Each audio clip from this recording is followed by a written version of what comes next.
two of the most influential bands in music history. Joy Division held this mythology. Not knowing the history, young people hear New Order and they love it. One incredible tale. They're uncompromising, rebellious, they push the envelope. There's just like that darker undercurrent. Just there's nothing like it. They sort of changed the world twice. This is Transmissions, the definitive story of New Order and Joy Division.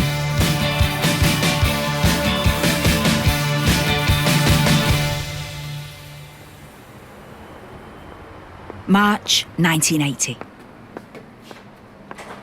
Barely 6 months after the release of Unknown Pleasures and after a short UK tour supporting the Buzzcocks, it was time for Joy Division to go back into the studio to record a second album titled Closer.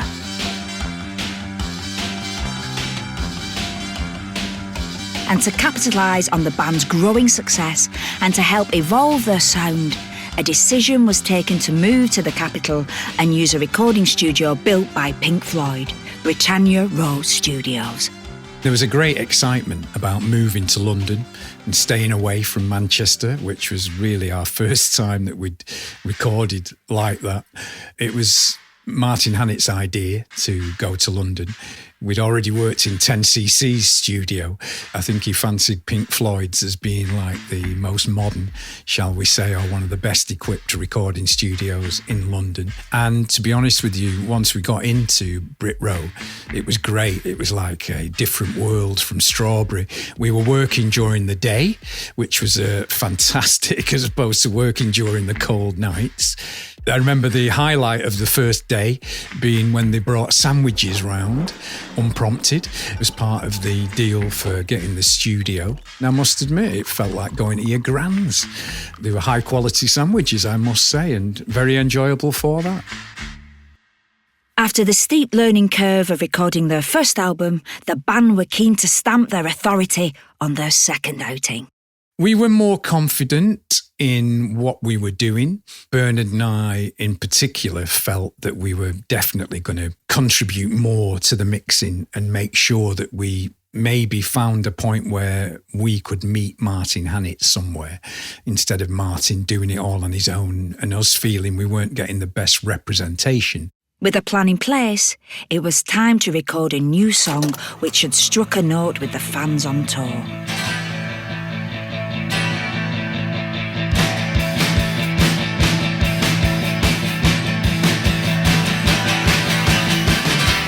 But before long, tensions between the band and producer simmered to the surface. Bernard Sumner. Love will tear us apart. What? Don't feel it sounds that great. It sounds great. What are you on about? No. We think it sounds shit. What? Right. No, we've got to do it again, Mike. We've got to do it again. We've been playing it live. It goes down really well, and we want to capture the live essence of it. So he was bugged that we didn't like his original version. So we recorded it again. We just spent a day recording it. We did all the drums. We did Ian's vocal, and it was overdub time. It was about 2:00 in the morning. Steve Morris, the drummer, had gone home. You know, he likes an early night, Steve. And I was still working on some 12-string guitar melodies, 2:00 in the morning. And then I finished them about 2:00. Martin turned around to Rob and went, "Right, Rob, get Steve back. He's right over the other side of London. We had a flat somewhere near Harrods somewhere, and we were in Islington." He went, no, get Steve. I need Steve now to finish this track. And he was just being arse, you know. So Rob phones Steve. Steve drives all the way across London, arrives at the studio, totally pissed off. And Martin goes, right, back in. He said, I want you to double track the snare drum.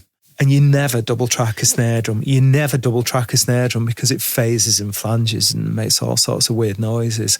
And Steve was just so annoyed. And he just whacked the hell out of that bloody snare drum. Now, whether Martin got Steve in at that time to get some attitude out of him on the snare drum, or whether Martin just did it to piss us all off because we'd pissed him off because we made him do it again, you know.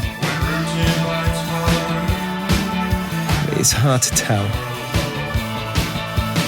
But even after several re-records, Martin Hannett's preoccupation with finding the perfect mix quickly became an obsession. The only mix I ever got invited to was when Rob Gretton phoned me up one night at home, 3:30 in the morning, and said to me, "Get down to the studio. Martin's mixing Love Will Tear Us Apart again. Get your ass down there." And I had to go. Banged on the door for about 3/4 of an hour till the bastards let me in. And you've never seen a more shocked face as Martin Hannett's that I was there at 4:15 in the morning. He was going around mixing Love Will Tear Us Apart, like in search of the perfect mix. Because of the reputation that Factory had, the studios would let him book and come in, you know, instead of getting a no off Factory. And he was remixing, and it was going over and over and round and round. It was the only one he got stuck on. He just could not satisfy himself with Love Will Tear Us Apart.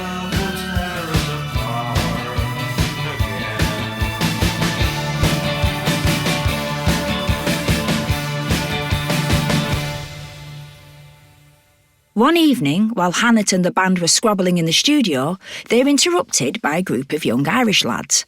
Stephen Morris. I remember during Torturous Love Will Tear Us Apart Drumathon Mark III that the doorbell went at Britannia Row. A bunch of very young Irish boys turned up who announced themselves as the band U2. Martin was being touted as the producer for their album. I remember filing into the studio while I was like doing the tom break on Love Will Tear Us Apart for the gazillionth time. The young lad with the strange name Bono listened to what I was doing and he seemed rather taken with it. He said, "I don't know what it is that you're doing, but it adds a lot to the track," which I thought was very nice of him. And Martin took it as an indication that what I was doing was actually shit and binned it. U2's Bono. We were waiting in the green room or whatever you call it, and I remember just looking at all their stuff, and they had a lot of vinyl out, and there was things like Frank Sinatra, Kraftwerk, was like Bartok, there was classical music, electronic music, Frank fucking Sinatra. Who are these people? And they were very kind, came out to say hello to the band and shook their hand or whatever it was. And then this man with the weight of the whole universe in his voice. I don't know, this crooner from some black hole, the Dark Lord, stepped forward. And I was like, oh my God, I'm going to meet Ian Curtis. And I put my hand out and he went, all right. And I couldn't believe the sound he made. It was just this sweet, sweet sound. It's just this beautiful soul. But he sang from this other place, this big radio, live transmission. It was this, hello, how you doing? You okay? And just the most gentle conversation. It was a very special moment.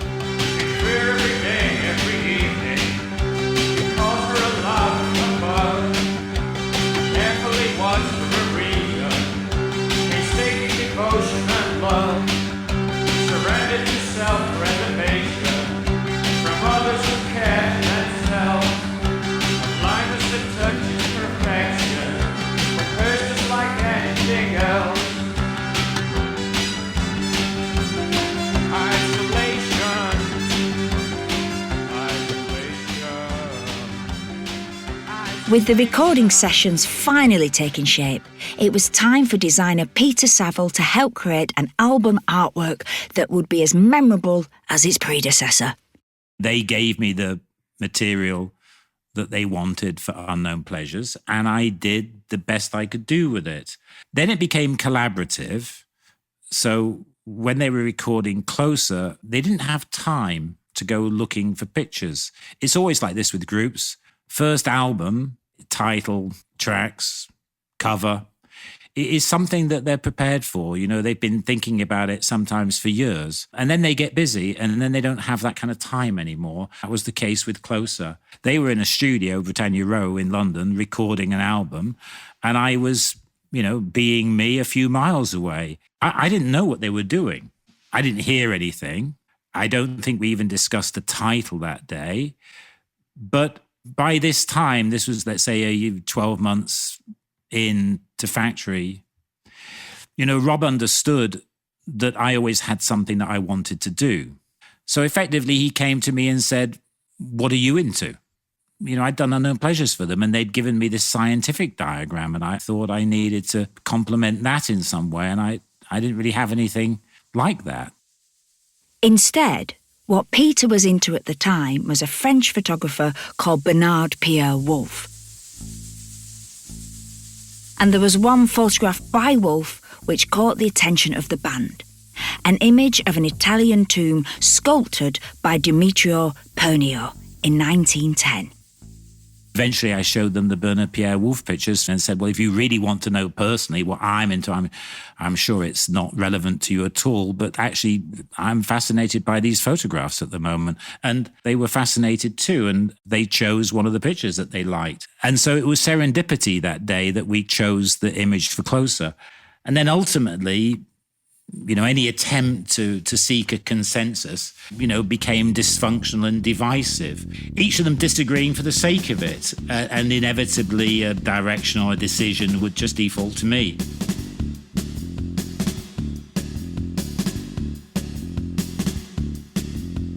If the dynamic between the band was sometimes dysfunctional and divisive, the frenetic energy evident from the start was burning as bright as ever, especially on stage. But there was a problem. It was a bit like being a surfer who's just caught a wave, you know, and you just got up on the wave and you're like, whoa, well, this is fun. What's going to happen when the wave hits the beach, though, you know? So there's always this dark cloud in the sky. We were like, everything's great, this is fun, but Ian's going a bit strange and he's not very well and his moods are starting to change. But let's not think about that. We've got a gig coming up next week. Let's think about the gig. It's going to be great. So you tended to put that to the back of your mind.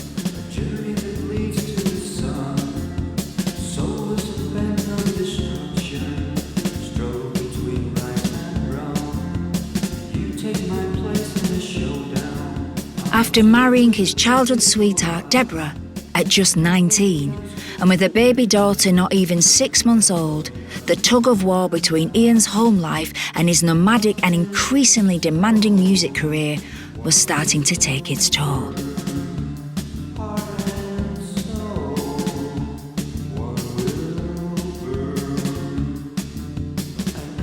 We were all knackered because we were trying to fit everything in. We were trying to fit the gigs in, which were the way that you really made your mark on the world.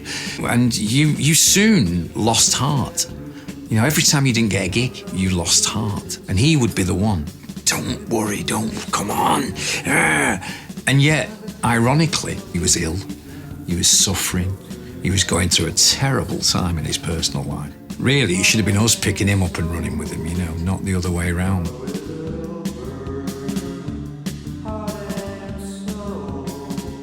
We were doing too much, really. We were doing far too much. But you did do too much because you know, that's what you wanted to do. You never knew you'd get the chance to be doing it again. So you just went for it. We never said no. Ian wasn't going to complain because, you know, he didn't want to be seen to be letting anybody down or anything like that. You never really knew what he was thinking. You just asked him if it was okay. And he'd just smile and say, yeah, I'm okay.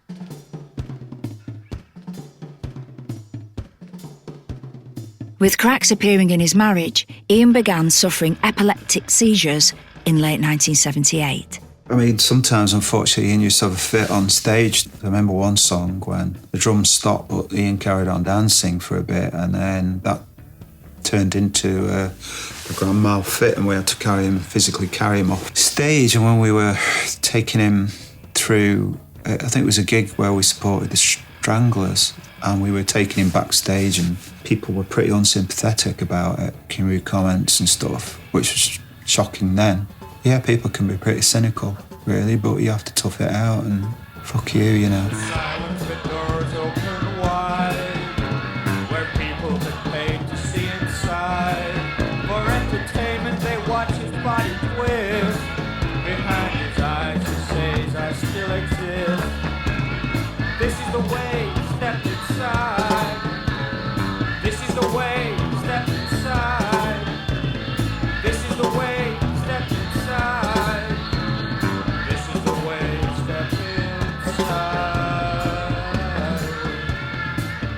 There was one night, I remember, Ian and Martin had a wonderful routine where they'd settle down with Ian in the control room smoking away with a drink. And I remember being there one night when Ian had gone to the toilet and was gone a little bit too long. And Martin said to me, "Okay, go and see if he's all right." And I fully expected him to be all right. But when I went into the toilet, he'd had a fit and he'd fallen and he's banged his head on the sink. So he had a gash on his head. I had to sit with him holding his tongue till he'd finished fitting. And then, when he came round very quickly. There was a bit of confusion when he did, but he soon sort of rose to the occasion. And then you were like, "Oh, come on, mate, we'll take you to hospital." And he was going, no. And literally we just cleaned him up. He cleaned himself up and was straight back into the studio. So again, you had that weird feeling of like maybe he should be at home in bed, but he was telling you that he was all right. And again, the guilt in that you were eager to just let it go back to normal. Personality had changed since he started on the medication. They changed his medication quite a lot and gradually seemed to suck the life out of him a little bit. He seemed to drain him a bit. The level of care was extremely poor, and you were given a blunt instrument set of drugs that, someone had discovered in the 1940s, worked somewhat at controlling epilepsy by hammering everything down like a hammer. There was no refinement to pharmaceuticals.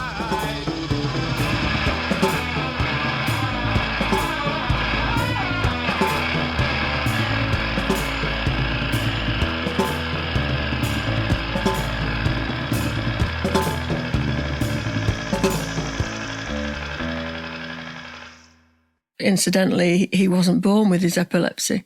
I assumed at the time that epilepsy was something you were born with. No, it's not. His mother told me it was the stress, in her opinion, that brought it on.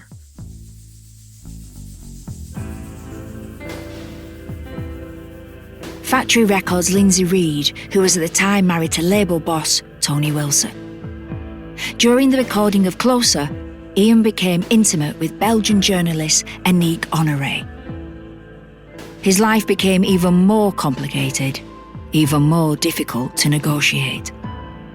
On the 6th of April, 1980, Ian attempted suicide.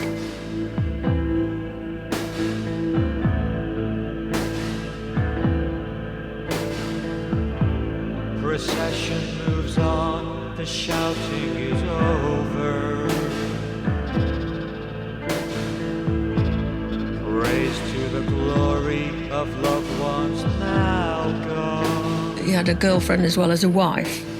So I naively thought that maybe it would be a good idea to get him away from both following the suicide attempt. That I naively thought perhaps he was having a problem choosing between them. And I don't think that was the case at all. Well, the difficulty was that he had a child with Debbie. And obviously if there's a family involved and a baby involved, it's very different. But I don't think in his mind there was no question. I mean, he knew he loved Aniek. And anyway, so he came to stay with me and Tony, but Tony was never there. Of course, he was very confused and depressed, and he couldn't see a way out of it. Cry out in the heat of the moment. What do you do if you're in love with somebody, but you've also got a child? Possessed by a fury that burns from inside. Confused, depressed, and drinking heavily, Ian decamped to his friend's house, Bernard. It's really complicated because Ian had split up with his wife then and had been staying with me for 2 weeks. But I used to sit up. I was pretty much an insomniac. I used to sit up all hours of the night, and I think Ian got a bit sick of that, going to bed at 5 a.m. He was in a pretty, not a great mental state, He was handling it, but he was pretty upset because he just split up with his wife, and things were coming on top for him, as we say in Manchester. At the weekend, he went to stay with his mum and dad over the other side of Manchester. There was a band on factory called Section 25, and they lived over in a place near Blackpool called Pontley-Field. One of them had like a speedboat, and there's a river near them, and it was a dead nice weekend, and driving it up and down the river. And they invited me over, so I went over and we got out on the river, have a perfect day on the river, it's beautiful sunshine and we're having a right laugh, and I was supposed to be going on tour on the Monday, I think. This was a Sunday, so I think it was a Sunday. And anyway, after the weekend, we were supposed to be on a tour of the States. And we get back to the house, I'm just drying off with a towel and that because we went swimming and stuff. And the phone rings and it's Rob. He just says, I've got some bad news. I said, really bad news. I said, what? And he said, Ian's committed suicide. And I said, what? He's tried again? He said, no, he's dead,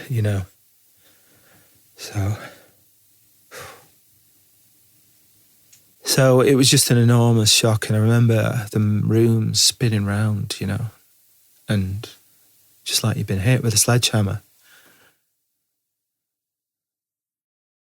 I was at home in Moston when I heard the news. I was actually having Sunday dinner with my partner. The phone rang. I was one of the very few with a phone, actually, home phone, and it was somebody looking for Rob Gretton, which was weird.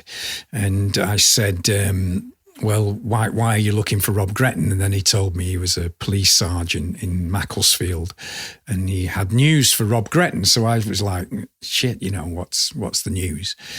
The news was that, Ian Curtis had taken his own life. I went a bit numb and sort of hung up, went back, sat down, finished my dinner, which was amazing. And then just sat there staring at the space. And after a while, Iris, as it was, asked me what the phone call was about. And I just said, Ian's killed himself. So it was just bizarre moment. It's like time stood still and you just were so numb. You couldn't even take it in or react in the right way. I was in the kitchen at my mum's house. I'd been out to West Park in the afternoon. It was a Sunday afternoon. It was a really nice day. And the phone rang and it was okay. And he said, it's Ian. He's done it again. And I thought he'd just meant because he'd tried to kill himself once before. I thought, oh God, the daft bastard's tried again. And he said, no, he's actually done it this time. I just couldn't take it in. It's like, oh, is he all right? And no, he's not. And just go into shock, really, don't you? So like stupidly in shock, I think I said, so are we still going to America then? Which is fucking daft. Because obviously we weren't. But so it's like, well, have you told Rob? And look, he'd been trying to call Rob, trying to call Tony, and couldn't find anybody. So the police had just got onto him. It was just, he's just numb. He's absolutely numb.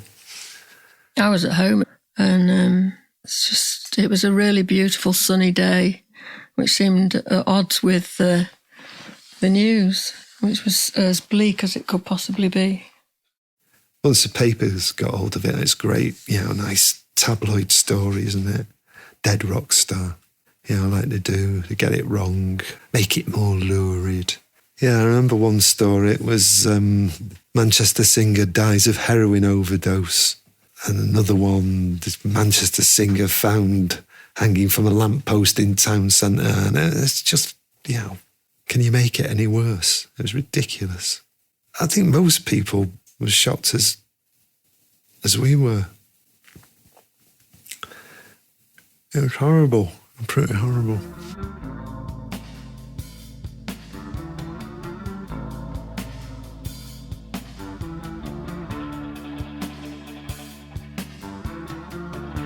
I don't think there's a day goes by when we could have done more to change this outcome. And, Rob Gretton used to sit there and he'd say to us, don't worry, he said, in 5 years' time, in 10 years' time, Joy Division are going to be bigger than ever. And we were like, as if we would possibly care about, after losing Ian, something like that. So, there's always a helplessness and a frustration and embarrassment. So this is permanent. Love shattered pride. What once was innocent turned on its side. A cloud hangs over me, marks every move. Deep in the memory, what once was love. Grief does have an element of anger. You know, that's one of the well-known parts of grief, isn't it? We were all grieving. I didn't get angry with Ian. Well, maybe, Tony's words to him at the morgue were, "You daft bugger." I never felt any anger. I felt absolute sorrow that, you know. But I'm sure it's part of grief, anger, depression. It's quite natural. The awful thing about suicide is that the person who commits suicide, their problems are over, and yet yours and everybody left behind, his family, his parents, everybody else, in every occasion, theirs are just beginning, and they last all your life. I watched it slip away.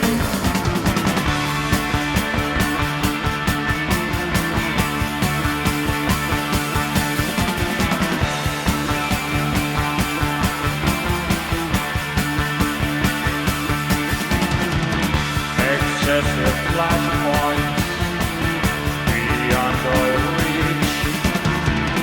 Solitary demands for all I'd like to keep. Let's take a ride out. Following Ian's death on the 18th of May 1980, and with Closer slated for release the following month, the band were struggling to know what to do next. What can you do, you know? You just have to accept the things that you can't do anything about in life. So eventually, after a period of depression, I just picked myself up and, the whole band picked themselves up, you know, and we just started again. There was no other option. There's nothing else we could do. There was nowhere else to go. Designer Peter Saville. One morning, the phone rang in my little studio flat where I lived, and it was Tony. Quite early in the day, and he phoned to tell me that Ian had died. And he was in shock. It was such a shock. I mean, I didn't really know, I barely understood the conversation, you know. I mean, it was so unexpected that I was in a bit of a daze. And it was during that conversation that it dawned on me that we had a tomb on the cover. The cover was in production at that time. The artwork was finished and it was at the printers. And I had to stop Tony and say, "Tony, you know we have a tomb on the cover." Which was a bit of an oh fuck moment from Tony, I can tell you. I mean, just the weirdness of it. The weirdness of it.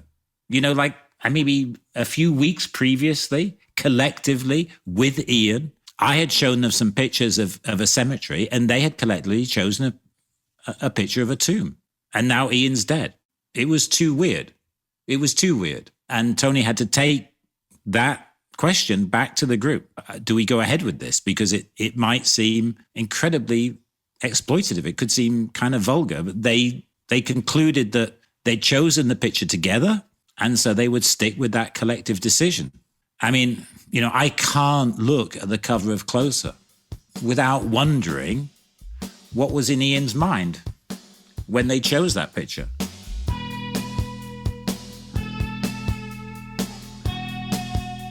It was quite prophetic in a funny sort of way. And the night of the Bury gig, he'd just come out of hospital from the suicide attempt. And that was the night he came home with us to our house following the gig. And there was a riot because he didn't perform fully. But he stood in the wings of the stage and he told me, standing in the wings, he could see. He just saw them going on and on and on without him. He wasn't afraid of it at all. It was like he knew that was what was going to happen. This is a crisis I knew had to come, destroying the balance I'd kept, doubting, unsettling and turning around, wondering what will come next. Is this the role that you wanted to live? I was foolish to ask for so much. Without the protection and infancy's garb, it all falls apart. never seen a singer act towards a band the way that he did. He wanted you to be as much a part of it as he did. There was no selfishness and there was no vying for position. The guy wanted you to just be as lauded in many ways as he was. And yet, you know, to listen to his lyrics and to hear him sing and deliver and watch him deliver, my God, you'd have to be good. You would have to be good. There aren't many people in Ian Curtis's circle. You know, if you look at Jim Morrison, Jimi Hendrix, there are very few vocalists that can lead a group the way that Ian Curtis did.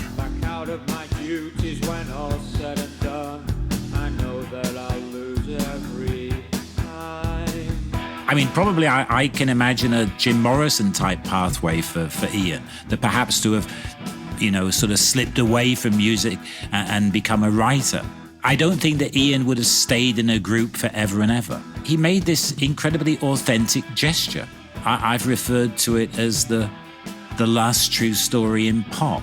I mean, he wrote something, he said how he felt, and then to all intents and purposes, he sort of underscored it with his life. And looking at Ian's situation from the outside, he meant and he felt everything that he wrote. Though his death was perhaps, you know, accidental in some ways, it brokered this contract with every individual sharing those kinds of feelings. Moving along in our God-given ways, safety is sought by the fire. On the 18th of July 1980, Joy Division released their second and final album, Closer. Is this the gift that I wanted to give?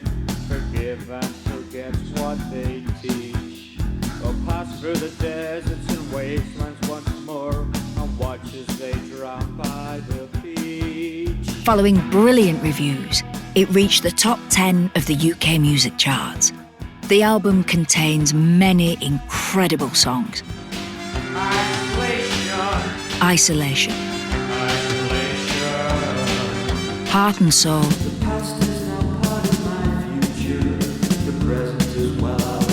24 Hours. I watched it slip away. And The Eternal.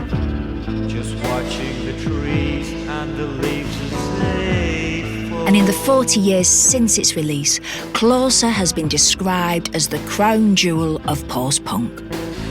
The most brilliant rock album of the 1980s. And a start-to-finish masterpiece.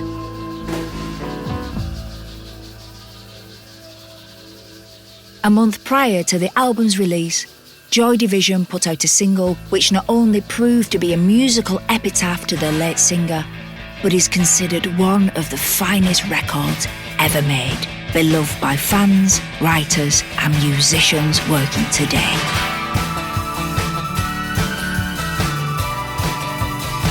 Here's singer and guitarist Anna Calvi. I was so obsessed with the intro to Love Will Tear Us Apart. The way it starts as one thing and then turns into something completely different when the main riff comes in compared to the beginning. I was so obsessed with that, and I think I've spent 10 years trying to write a song that has as good an intro as that, but I've never been able to do it. I think it gives it an urgency and the kind of honesty, because I guess sometimes musicians can hide behind their technique, whereas you feel with that band it's like everything is heart on sleeve, and it's like this is everything that we are, and there's a vulnerability to that that's very affecting.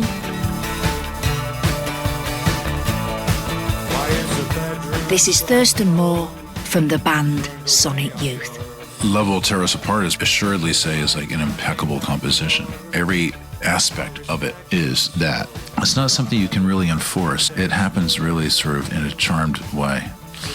And you can sort of hear it with that piece of music. If I was ever sort of preparing a primer for anybody for music from the revolution that started in '76, that's in the top 5.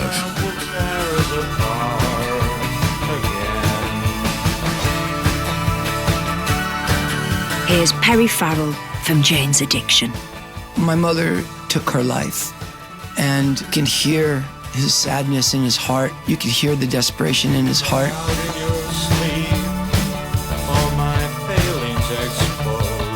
And where I would listen to it, at the time I was a young musician and I was working as a graphic artist. I was taking pictures for people.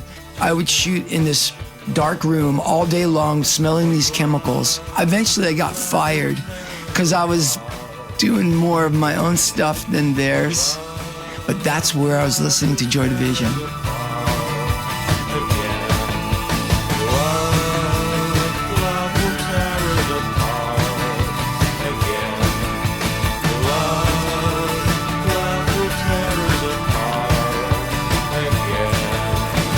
In a little more than 2 years, Joy Division managed to produce 2 classic albums, plus a song which has earned its place in the list of all-time greats.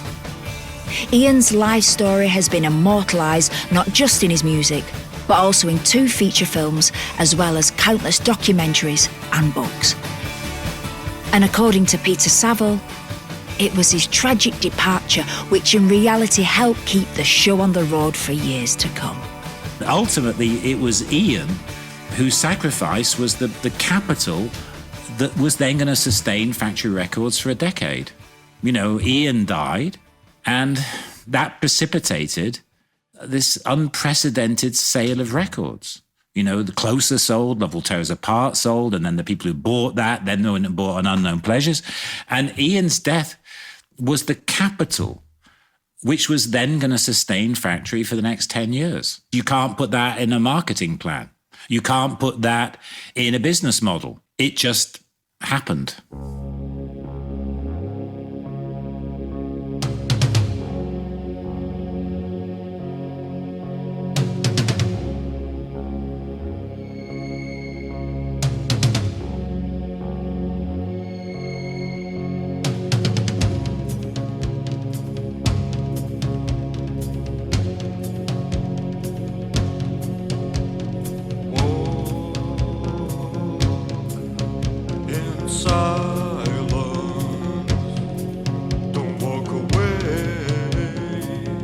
One of the wonderful moments that I have in music now is always just before the band starts, when it's quiet, when it's silence. You know, to think that I shared that moment with Joy Division, and then you start to play, and those songs that you play can move people and inspire them to such great challenges and achievements in life. And then they can turn around to you and say, you know what got me through my toughest time? And you're like, wow. And I think Ian would be very proud of that. I think he would love the fact that he changed the world, and he's still in it.